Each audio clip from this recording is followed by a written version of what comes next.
Hello दोस्तों, आपका स्वागत है अपने YouTube channel all government job notification में। तो आज फिर मैं आपके सामने एक सरकारी भर्ती से जुड़ी बहुत बड़ी अपडेट लेके आया हूँ। यह भर्ती है एमटीएस व हवलदार के पदों की भर्ती, जो एसएससी स्टाफ सिलेक्शन कमीशन है उसके द्वारा आयोजित करवाई जाती है। यदि हम इसके जो आवेदन की बात करें तो जो आपके आवेदन है वह 30/6/2023 से शुरू हो गए हैं, और जो इसके आवेदन की अंतिम तिथि है वह 21/7/2023 है। जो आप आवेदन करते हैं उसके लिए आप ऑनलाइन व ऑफलाइन दोनों माध्यम से आप जो अपनी पेमेंट कर सकते हैं। यदि आप ऑनलाइन माध्यम से पेमेंट करते हैं तो जो उसकी अंतिम तिथि है वह 22/7/2023 है। यदि आप ऑफलाइन माध्यम से आवेदन करते हैं तो उसकी अंतिम तिथि 23/7/2023 है। यदि आप ऑफलाइन माध्यम से जो आप आवेदन करते हैं उसकी अंतिम तिथि जो 23/7/2007 है, वह आपके जो चालान है उसकी कटवाने की तिथि है। और यह चालान आप सिर्फ जो एसबीआई बैंक है उसके थ्रू ही यह चालान कटवा सकते हो। और जो आपके चालान कटवाने के बाद जो आपकी चालान सबमिट करवाने की जो अंतिम तिथि वह है 24/7/2023 है। और हम इस वीडियो में जैसे वैकेंसीज की बात करें तो जो आपकी एमटीएस के लिए वैकेंसी है वह 1198 अप्रोक्सीमेट वैकेंसी है, और हवलदार के पदों की कुल 360 वैकेंसी है। और ये सीबीआईसी एंड सीबीएनई, यदि हम इसकी बात करें तो ये हमारे दो डिपार्टमेंट है। जो सीबीएन है वह है सेंट्रल ब्यूरो ऑफ नारकोटिक्स। जो सीबीएन है वो है सेंट्रल ब्यूरो ऑफ नारकोटिक्स, और सीबीआईसी है central board of indirect tax and custom. जो हमारे हवलदार है उसकी वैकेंसी सिर्फ इन्हीं में है, इन्हीं दो डिपार्टमेंटों में है, सीबीआईसी और सीबीएन डिपार्टमेंट में। यदि हम रिजर्वेशन की बात करें तो जो इसमें रिजर्वेशन दिया गया है वह एससी, एसटी, ओबीसी और ईडब्ल्यूएस एक्स सर्विसमैन और पीडब्ल्यूबीडी को इसमें रिजर्वेशन दिया गया है। और यदि हम जो बात करें तो किस कंट्री के जो इसमें कैंडिडेट अप्लाई कर सकते हैं, तो इसमें जो अप्लाई कर सकते हैं वह इंडिया, नेपाल व भूटान तीनों कंट्री के इसमें अप्लाई कर सकते हैं। और यदि हम एज लिमिट की बात करें तो जो आपकी एज लिमिट वो मेजरमेंट होगी 1/8/2023 के अकॉर्डिंग आपकी एज लिमिट जो आपकी है मेजरमेंट होगी। यदि हम एज की बात करें तो आपकी एज 18 से 25 की बीच में आपकी एज होनी चाहिए। जो 18 से 25 की एज होनी चाहिए वह एमटीएस व हवलदार दोनों के लिए है।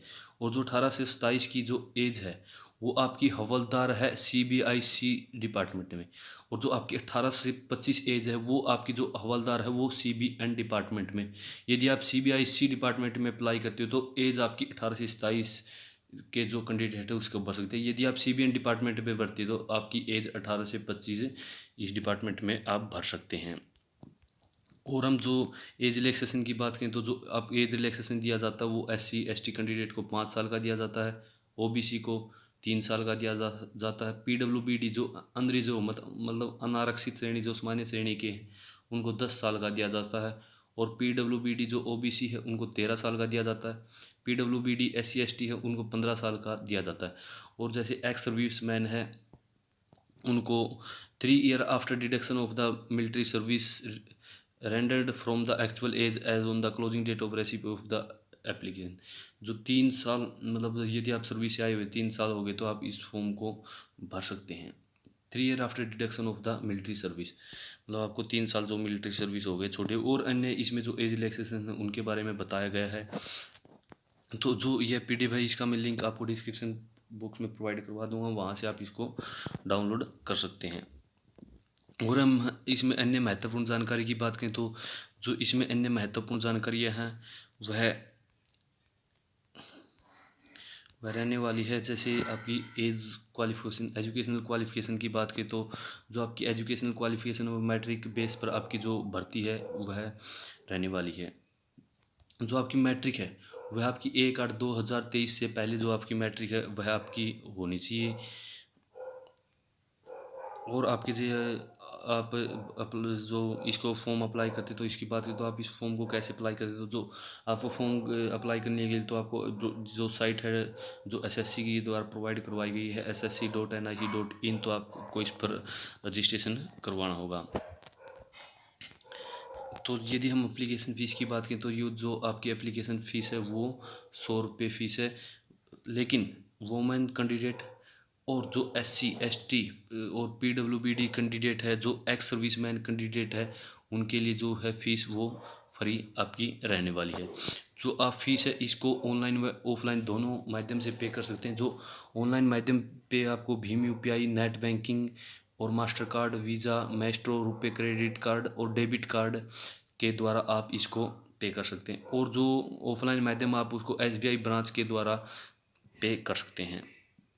जो आपकी ऑनलाइन जो फीस कटवाने की जो अंतिम तिथि 22/7/2023 है, जो ऑफलाइन की वो 24/7/2023 है। और जो आपके चलान जनरेट करवाने की जो अंतिम तिथि है, जो आप 100 रुपये का जो ड्राफ्ट तैयार करवाओगे एसबीआई ब्रांच में, उसकी जो तैयार करवाने तिथि वो 23/7/2023 है। और हम महत्वपूर्ण जानकारी बात करें तो जो आपकी एज एप्लीकेशन फॉर्म करेक्शन की जो तिथि रहने वाली वो 26/7/2023 से 28/7/2023 आपकी रहने वाली। यदि आपको अपने जो ऑनलाइन आवेदन किया है उसमें यदि आपको कुछ करेक्शन करवाना चाहते हैं तो आप 26 से 28/7/2023 तक उसमें वो करेक्शन करवा सकते हैं। ये जो करेक्शन आपको 2 दिन का इसके लिए आपको समय दिया जाएगा। और हम बात करें तो the commission will levy uniform correction charge of, जो आपको करेक्शन चार्ज 200 रुपये पर जो आपका करेक्शन चार्ज होगा। एंड यदि आप कुछ रीसबमिट, यदि कुछ दोबारा सबमिट करते हैं और मॉडिफाई करते हैं application form for first time, and 500 for making correction and resubmitting modify corrected application for second time. यदि आप मतलब यदि आप अपने जो ऑनलाइन आपने आवेदन किया है उसमें आप प्रथम बार यदि आप उसमें कुछ चेंज करवा रहे हैं तो जो आपके लिए फ़ीस रहने वाली है करेक्शन फ़ीस जो आपकी 200 रुपये है। यदि आप उसमें इसके बाद फिर दोबारा उसमें कुछ चेंज करवाना चाहते हैं तो उसके लिए आपकी 500 रुपये फ़ीस रहने वाली है। The correction charge will be applicable to all candidate of their gender category. मतलब जो आपकी हर कैटेगरी के ऊपर ये अप्लाई होगा, जो जेंडर के भी मेल या फीमेल हो, हर किसी को यह चार्ज देना पड़ेगा। यदि हम जो एग्ज़ाम सेंटर की बात करें तो जो आपके सेंट्रल रीजन के जो एग्ज़ाम है वो भागलपुर, मुजफ्फरपुर, पटना, मुरैना, आगरा, बरेली, गोरखपुर, झांसी, कानपुर, ये आपके जो निम्नलिखित सेंटर रहने वाले हैं। यदि हम जो यहाँ पर अन्य रीजन दिए गए हैं उनके जो अन्य रीजन के अलग अलग सेंटर यहाँ पर दिए गए हैं, इस पीडीएफ की लिंक मैं आपको डिस्क्रिप्शन बॉक्स में प्रोवाइड करवा दूंगा। वह हर अलग अलग रीजन की जो हर अलग अलग साइट यहाँ पर दी गई है, आप उस साइट से इस फॉर्म को अप्लाई कर सकते हैं। और हम कुछ अन्य महत्वपूर्ण जानकारी की बात करें तो जो आपका एग्ज़ाम की स्कीम क्या रहने वाली है, आपके एग्ज़ाम एक ही कंडक्ट करवाया जाएगा या 2 एग्ज़ाम आपके कंडक्ट करवाए जाएंगे। यदि हम आपके एग्ज़ाम की बात करें तो जो आपका एग्ज़ाम रहने वाला है, यदि हम आपके स्कीम ऑफ एग्जामिनेशन की बात करें तो मतलब जो आपका एग्ज़ाम है कैसे एक एग्ज़ाम होगा या आपके 2 एग्ज़ाम कंडक्ट करवाए जाएंगे। तो जो आपका एग्ज़ाम है वो कंप्यूटर बेस्ड एग्ज़ाम होगा, पीईटी होगा, वह पीएसटी होगा ओनली फॉर हवलदार। यदि आप हवलदार पोस्ट के लिए अप्लाई कर रहे हैं तो आपका पहले सीबीटी लिया जाएगा, फिर आपका जो है पीईटी होगा, फिर आपका पीएसटी होता है। तो आगे हम इस वीडियो में जानकारी करेंगे, इस वीडियो में बात करेंगे कि पीएटी क्या होता है वह पीएसटी क्या होता है। तो हम पूरी जानकारी इस वीडियो में बात करेंगे। जो आपका सीपीटी रहने वाला, जो कंप्यूटर बेस्ड टेस्ट रहने वाला, जो आपका इंग्लिश व अन्य 13 लैंग्वेज में आपका कंडक्ट करवाया जाएगा। यदि हम जो सीबीटी है उसकी बात करें तो जो सीबीटी है वो आपका एक ही एग्ज़ाम रहने वाला है। यदि आप एमटीएस पोस्ट के लिए अप्लाई कर रहे हैं तो उसके लिए केवल आपका एक ही एग्ज़ाम होगा। या जो आपका हवलदार पोस्ट के लिए अप्लाई करें तो आपका पहले रिटन टेस्ट होगा, जो आपका कंप्यूटर बेस्ड टेस्ट होगा, वह इसके बाद पीटी होगी, वह आपकी पीएसटी होगी। और हम जो बात करें तो जो कंप्यूटर बेस्ड एग्ज़ाम होगा वो आपका 2 सेशन में होगा दोनों के लिए। जो एमटीएस व हवलदार दोनों पोस्ट के लिए आपका 2 सेशन होंगे, सेशन 1 सेशन 2। जो आपका सेशन 1 रहने वाला उसमें मैथ व रीजनिंग रहने वाली है। जो मैथ में जो क्वेश्चन रहने वाले हैं 20 क्वेश्चन रहने हैं, जो मैक्सिमम मार्क की बात करें तो 60 क्वेश्चन के रहने वाले। रीजनिंग में 20 क्वेश्चन 60 मार्क्स। जनरल जो आपका सेशन 2 रहने वाला है उसमें जो जनरल अवेयरनेस है उसमें 25 क्वेश्चन 75 नंबर के रहने वाले हैं। और इंग्लिश लैंग्वेज एंड कंप्रीहेंशन के जो 25 क्वेश्चन और 75 नंबर के रहने वाले हैं। जो इनकी टाइम की बात करें तो इनके लिए जो आपको 45 मिनट का टाइम दिया जाएगा दोनों सेशन के लिए, सेशन 1 और सेशन 2 के लिए जो आपको 45 मिनट का टाइम आपको प्रोवाइड करवाया जाएगा। जो कंप्यूटर बेस्ड जो आपका exam will be conduct in 2 session. जो आपका कंप्यूटर बेस्ड एग्जाम है वो आपको 2 सेशन में कंडक्ट करवाया जाएगा, session 1 and session 2 on the same day. यानी आपका उसी दिन सेशन 1 होगा, उसी दिन सेशन 2 होगा। Both the session will be mandatory, मतलब आपको दोनों सेशन के लिए जो बैठना है वो बहुत ज़रूरी है। Not attempting any session will disqualify the candidate, यानी यदि आपने कोई भी सेशन छोड़ दिया तो आप डिस्क्वालीफाई हो जाओगे। जो आपके सेशन की जो टाइम की बात करें तो the candidate will get 45 minute to complete session one. जो आपका सेशन वन है उसके लिए आपको 45 मिनट का समय दिया जाएगा। On completion of 45 minute session one will be get, यानी आपका जो 45 मिनट का टाइम खत्म होती है आपका जो सेशन वन है वो क्लोज हो जाएगा इमीडिएटली, मतलब तुरंत। After completion of session one session two will start, मतलब जैसे ही पहला सेशन खत्म होता है सेशन टू आपका तुरंत स्टार्ट हो जाएगा। और जो session two will also be for 45 minute, जो आपका सेशन टू है वह भी 45 मिनट का रहने वाला है। यदि हम जो कंप्यूटर बेस्ड एग्ज़ाम है जो सीबीटी है वह आपका ऑब्जेक्टिव यानी मल्टीपल चॉइस क्वेश्चन होंगे, जो आपका इंग्लिश, हिंदी और अन्य 13 लैंग्वेजों में कंडक्ट करवाएगा। There will be no negative marking, तो इसके लिए कोई नेगेटिव मार्किंग नहीं रहने वाली है in session one. In session two will be there negative marking, यानी जो आपके दो सेशन थे, जो प्रथम सेशन में मैथ और रीजनिंग थी उसमें आपके लिए कोई नेगेटिव मार्किंग नहीं है।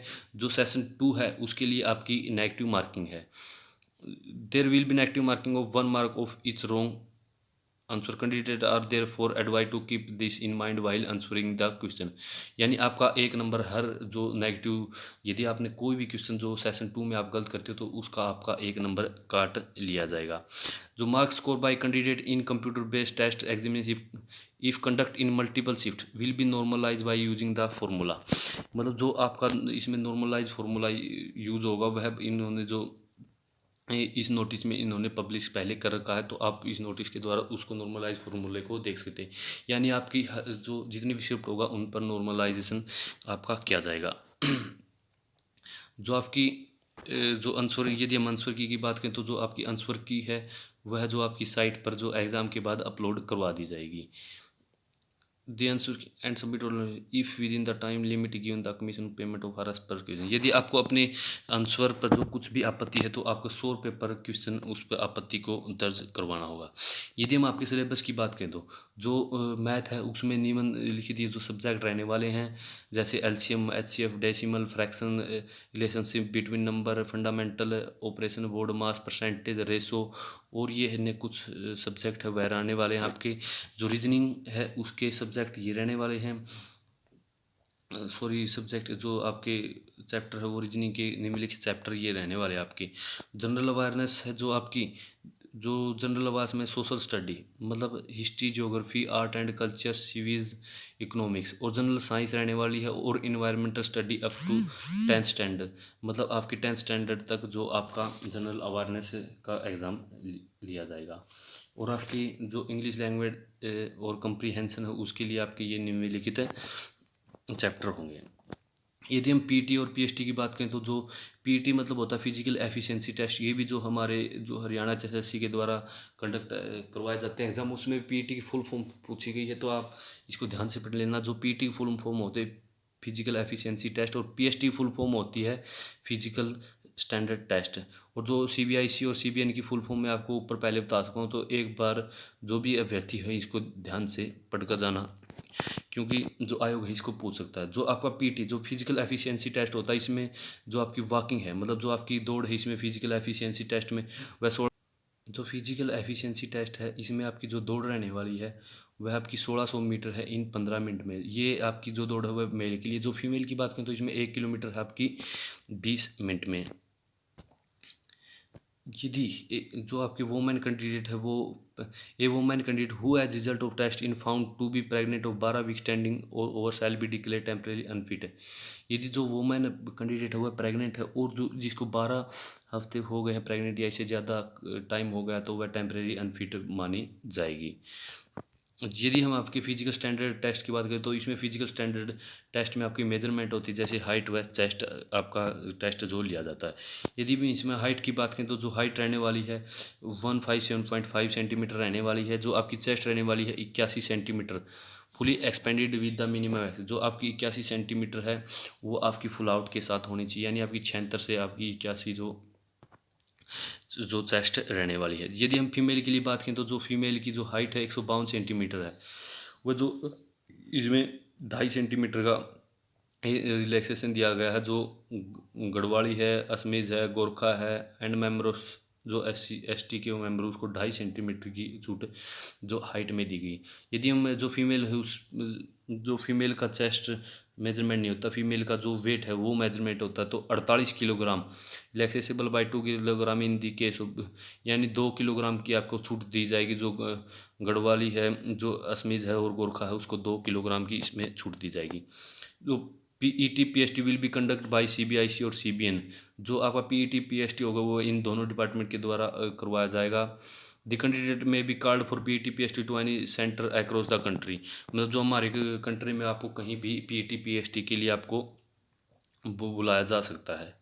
यदि हम और अन्य महत्वपूर्ण जानकारी की इस वीडियो में बात करें तो ये कुछ महत्वपूर्ण जानकारी है जो जिसकी मैं आपको लिंक पीडीएफ की आपको डिस्क्रिप्शन बॉक्स में प्रोवाइड करवा दूंगा। आप वहाँ से जो है अपनी पीडीएफ को डाउनलोड कर सकते हैं। और इसमें कुछ यदि हम बात करें तो जो आपकी डिटेल वैकेंसी उनकी बात करें तो हम जो अलग अलग जैसे जो अलग अलग कैडर कंट्रोल अथॉरिटी है, जैसे बेंगलुरु, भोपाल, भुवनेश्वर, चंडीगढ़, चेन्नई, दिल्ली, गोवा, गुवाहाटी, हैदराबाद, जयपुर, कोलकाता, उसमें जो आपकी अलग अलग वैकेंसी दी गई है। तो ये वैकेंसी है, ये अनारक्षित श्रेणी के लिए, ये एससी, ये एसटी, ये ओबीसी, ईडब्ल्यूएस, जो टोटल इनमें वैकेंसियाँ रहने वाली हैं। यदि हम इनकी कुल वैकेंसी की बात करें तो इसके लिए आपकी कुल वैकेंसी रहने वाली है 360 वैकेंसी आपकी जो हवलदार की रहने वाली है, जिसमें सीबीआईसी और सीबीएन जो दो महत्वपूर्ण डिपार्टमेंट हैं। और हम बात करें तो जो लैंग्वेज हो, जो आपकी जो कंप्यूटर बेस्ड जो एग्जामिनेशन की जो लैंग्वेज रहने वाली वो आपकी हिंदी लैंग्वेज, असमी, बांग्ला, गुजराती, कन्नाडा, और जो आपकी टोटल 15 लैंग्वेज आपकी रहने वाली, जिसकी हम पहले आपके सामने बात कर चुके हैं। तो दोस्तों, यदि आपको वीडियो अच्छी लगी तो प्लीज़ चैनल को लाइक और सब्सक्राइब कर देना। ये कुछ अन्य महत्वपूर्ण जो फॉर्मेट दिए गए हैं ईडब्ल्यूएस, एससी व एसटी के लिए, जो आपको डॉक्यूमेंट वेरिफिकेशन के में लेके जाने हैं। और यदि हम फोटोग्राफ की बात करें तो आपको आपका कैसा फ़ोटो चलेगा, जो एक्सेप्टेबल फ़ोटोग्राफ आपका वो रहने वाले हैं। ये आपके फ़ोटो एक्सेप्ट नहीं किए जाएंगे। यह बहुत महत्वपूर्ण जानकारी, इससे आपका फॉर्म रिजेक्ट हो जाता है। कृपया करके अपने जो फ़ोटो है उसको ध्यान से खिंचवाए। और जो ये आपका फॉर्मेट है वो आपका जो ऑनलाइन फॉर्म भरते तो ये आपका उसका फॉर्मेट है, इसको देखकर आप उस अपने फॉर्मेट को भर सकते हैं। तो धन्यवाद दोस्तों, यदि आपको वीडियो अच्छी लगी तो प्लीज़ चैनल को सब्सक्राइब करना।